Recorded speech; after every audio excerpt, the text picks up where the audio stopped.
আসসালামু আলাইকুম, সবাই কেমন আছেন? আশা করি সবাই অনেক অনেক ভালো আছেন। রমজান স্পেশাল আজকে আমি তৈরি করে দেখাবো ভাজা ডিমের চপ। আমার বাচ্চারা খুবই পছন্দ করে এইভাবে ভাজা ডিম দিয়ে চপ তৈরি করলে, এজন্য আপনাদের সাথেও এই ভিডিওটা শেয়ার করলাম। আশা করছি আপনাদের কাছেও খুবই ভালো লাগবে। এখন কথা না বাড়িয়ে দেখে নেই আমি কিভাবে ভাজা ডিমের এই চপটা তৈরি করলাম।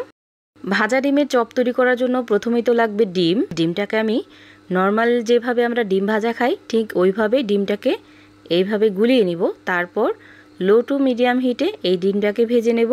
এখানে আমি 3টা ডিম ব্যবহার করলাম, আপনারা চাইলে কম বেশি করে বানিয়ে নিতে পারেন।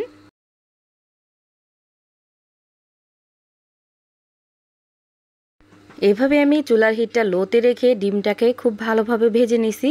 এখন এই ডিমটাকে আমি কিছুটা ঠান্ডা করে নেব। ঠান্ডা হওয়ার পর এই ডিমটাকে আমি স্লাইস করে কেটে নেব। আপনারা আপনাদের পছন্দ মতো যে কোনো সাইজের ডিমটাকে কেটে নিতে পারেন। আমি একটু চড়া সাইজের করে ডিমটাকে কেটে নিছি। এখন আগে থেকে গুলিয়ে রাখা বেসনে ডিপ করে তারপর তেলে ভেজে নেব। তেলে ভেজে নিলে এই ডিমের চপটা কিন্তু একদম পারফেক্টলি রেডি হয়ে যায়।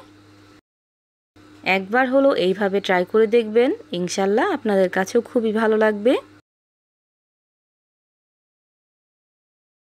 এইভাবে আমি একটা একটা করে সবগুলো ডিমের চপ এইভাবে দিয়ে দিব আর চুলার হিটটা লোতে রেখে এই ডিমের চপগুলো ভেজে নেব।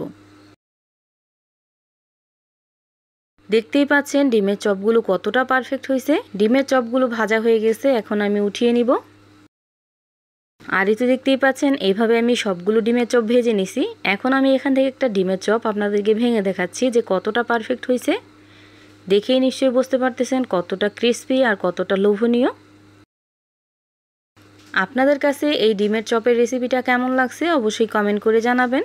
সবাই ভালো থাকবেন, সুস্থ থাকবেন। আল্লাহ হাফেজ।